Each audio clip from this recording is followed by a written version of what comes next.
I didn't expect to hear that on a Tuesday morning. Bill Maher was on his podcast, leaning forward in his chair with a gleam in his eye like a man who'd been holding in a secret just long enough to make it explosive.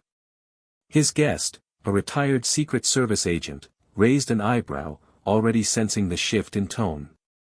"I wasn't gonna talk about this," Bill began, sipping his coffee, "but screw it. Enough time's passed." The chat had meandered through politics as usual, late-night TV, and the state of satire in America. But now Maher leaned in and said it clear, "You want to know what really went down at that private dinner with Trump and Kid Rock in early 2023? The internet would explode within hours." According to Bill, it wasn't some casual steak and golf kind of night at Mar-a-Lago. The guest list was short: Trump, Kid Rock, a couple of Trump's usual loyalists, and one unidentified man with a briefcase. No phones allowed. No staff in the room. "That dinner was a setup," Maher said. "But not in the way you think." He claimed Trump had flown in a former intelligence officer, someone who wasn't supposed to exist on paper, to brief him and Kid Rock on a classified cultural op that Trump allegedly wanted to roll out if he got back into office. The idea? Weaponize celebrity influence in swing states using what Maher called psyops for the MAGA base. Kid Rock was supposed to be the face of it, Maher said, shaking his head. "You'd think he was being recruited for a movie role, but no, it was real, and it was insane." The briefcase, Maher claimed, had files. Psychological profiles. Scripts. A playbook to turn the culture war into something bigger. And then came the kicker. Trump reportedly told the table, "If we hit the right nerve in Ohio and Pennsylvania, we don't even need to win the debate, we just need to win the night." Maher said even Kid Rock looked stunned. Maher paused, staring into the camera. "I'm telling you, this folder, this single damn folder, was the most bonkers thing I've ever heard about from anyone even remotely tied to an election." According to Bill, the man with the briefcase, a pale, silent type who didn't speak until spoken to, slid it across the polished table toward Trump. Trump grinned, tapped it once with his finger, and said, "Show him the good stuff." The agent unlocked it with a small key he wore around his neck. Inside, according to Maher, were several glossy documents labeled with all-caps titles.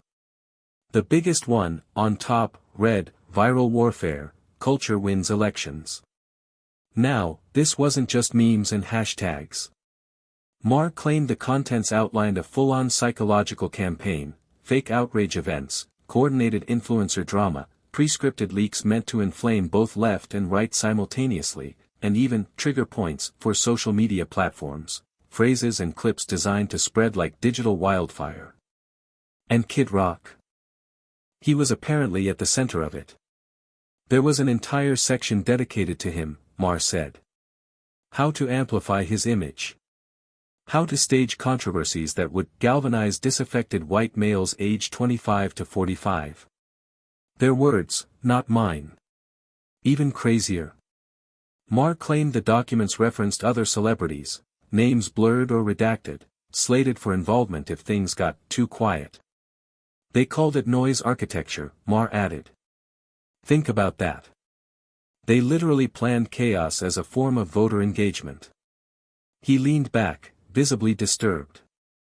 And I swear to God, the weirdest part was what they called the final phase, the firework option.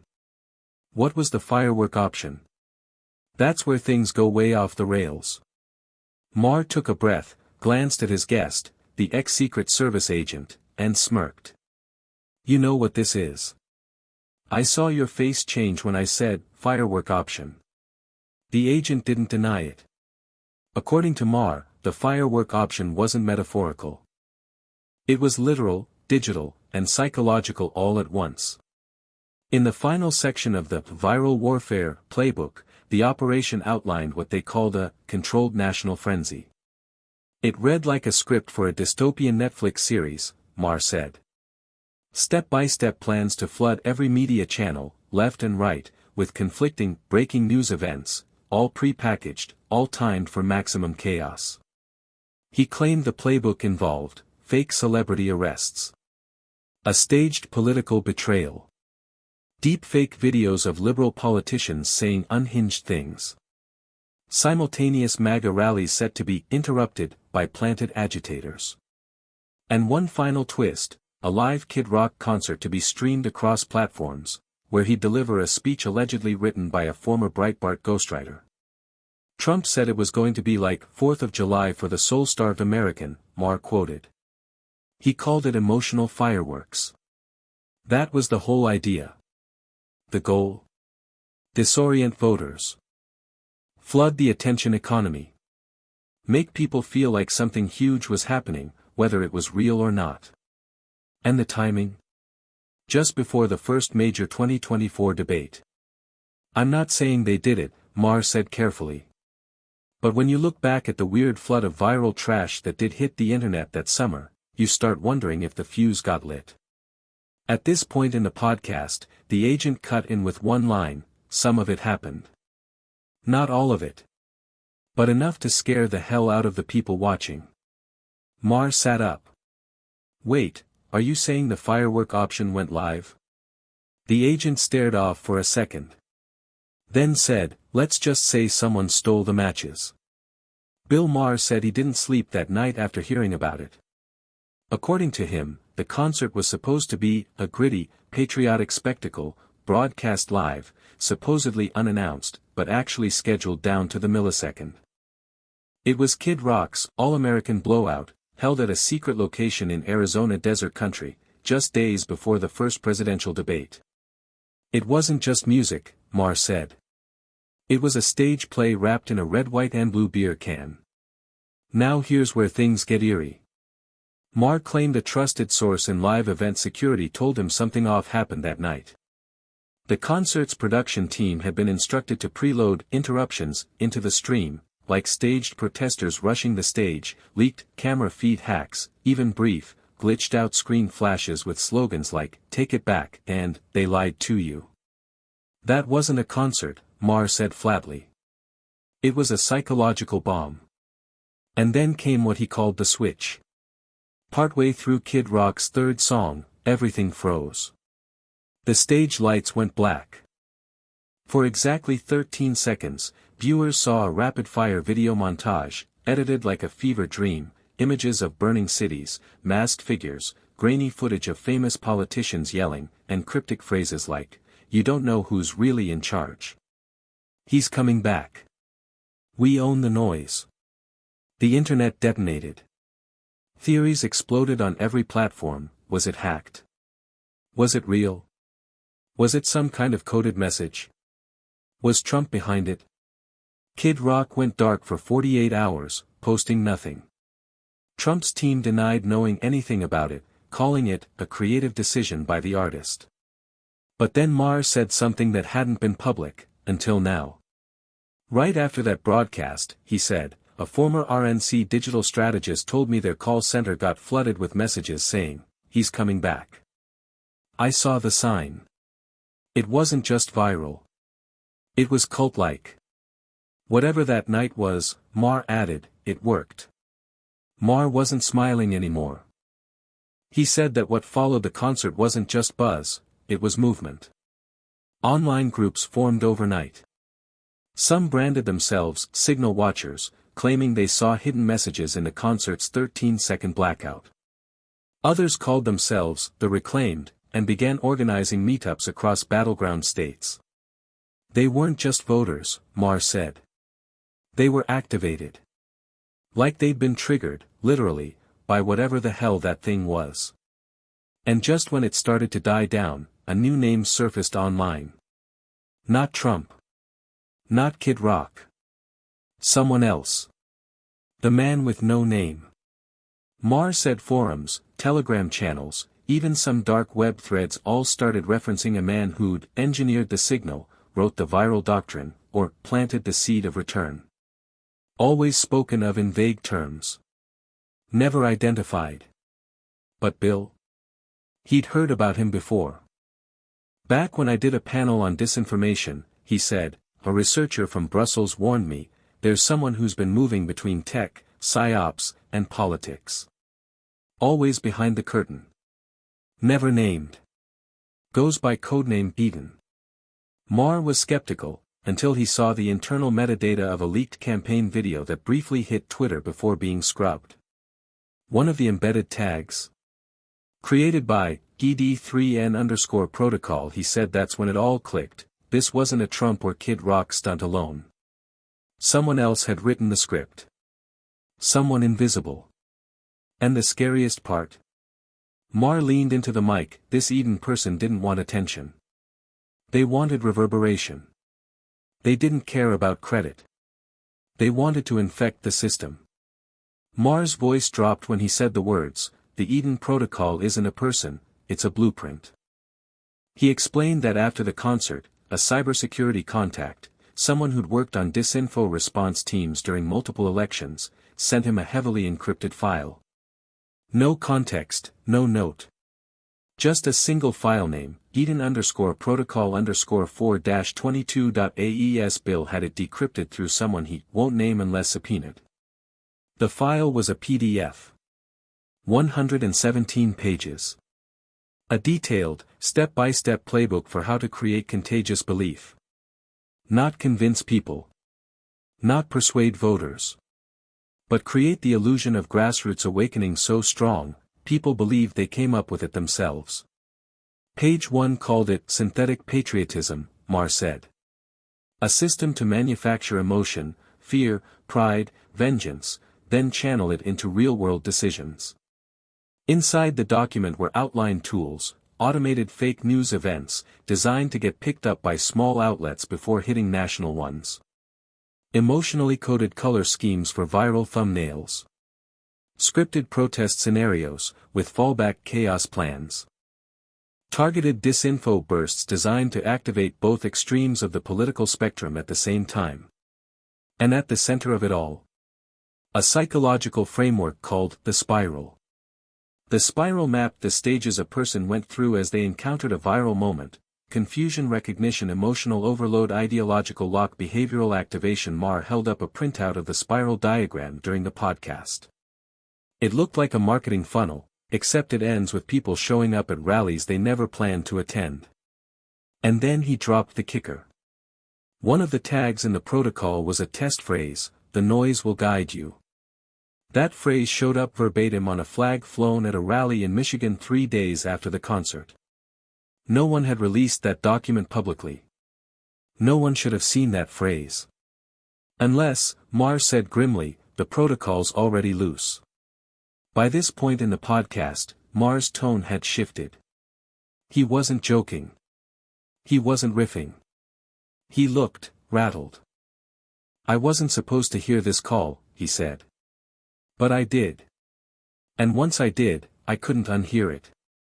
The call happened 2 weeks after the Kid Rock concert.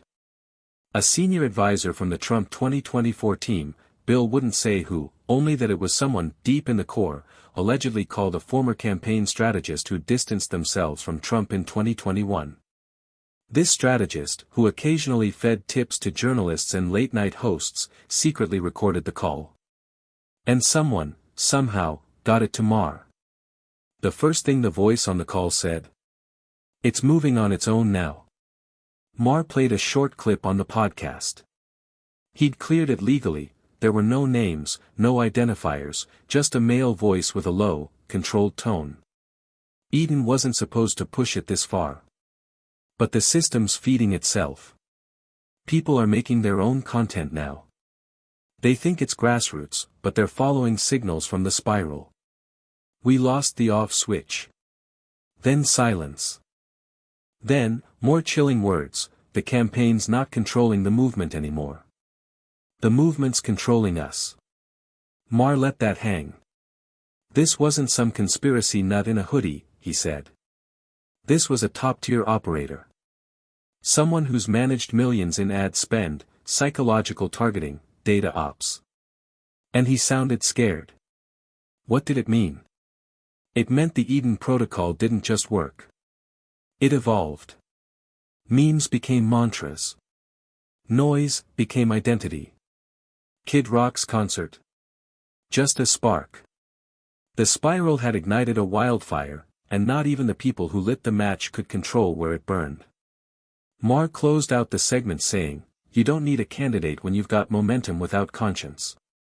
That's not a campaign, it's a cult made of algorithms, paranoia, and just enough truth to keep the fuse burning." Maher didn't bury the lead. One night, Trump just disappeared. Not physically, of course. He wasn't kidnapped. He wasn't hospitalized. But for 36 hours in mid-May, right as the Eden-fueled chaos started boiling over into mainstream media, Trump, who normally couldn't go 6 hours without posting, vanished from Truth Social, email blasts, and even private comms. He ghosted his own war machine, Maher said. No one could reach him. Not his inner circle. Not campaign staff. Not even Melania. Maher said he spoke to a producer at a major news network who confirmed what they were hearing from inside the campaign: Trump was locked down at Mar-a-Lago. No press. No phones. Just watching. He was glued to the screens, Maher's source said. He watched hours of unfiltered chatter, YouTube, TikTok, underground channels, weird live streams of spiraling rallies. He saw his name chanted in ways that didn't even make sense anymore. It wasn't adulation. It was worship. Chaotic, feverish, messianic. And apparently, it spooked him. According to a former campaign tech consultant, someone close to Trump told him, he said, "This isn't my movement anymore." I opened the door, and something else walked through. Maher leaned in, visibly disturbed. This is a guy who lives for control. He doesn't get rattled by mobs, he builds them. But something about what he saw scared him silent. The next morning, Trump re-emerged with a carefully crafted, subdued message: stay focused. Ignore the noise. We're going to win the right way. It was the first time in years he tried to rein in the crowd. It didn't work. The spiral doesn't wait for instructions, Maher said. It feeds on attention. And that machine, once it saw Trump hesitate, it looked for a new fuel source. That was the first day Eden 2024 began trending. And no one could figure out who started it. Maher didn't blink when he said it: Trump wasn't the endgame. He was just the prototype. After the concert, after the Eden protocol leaked, after the blackout message and the silent 36 hours, something shifted. According to Maher, analysts started tracking bizarre trends online. Not just political posts, but behavior. Patterns. Language changes.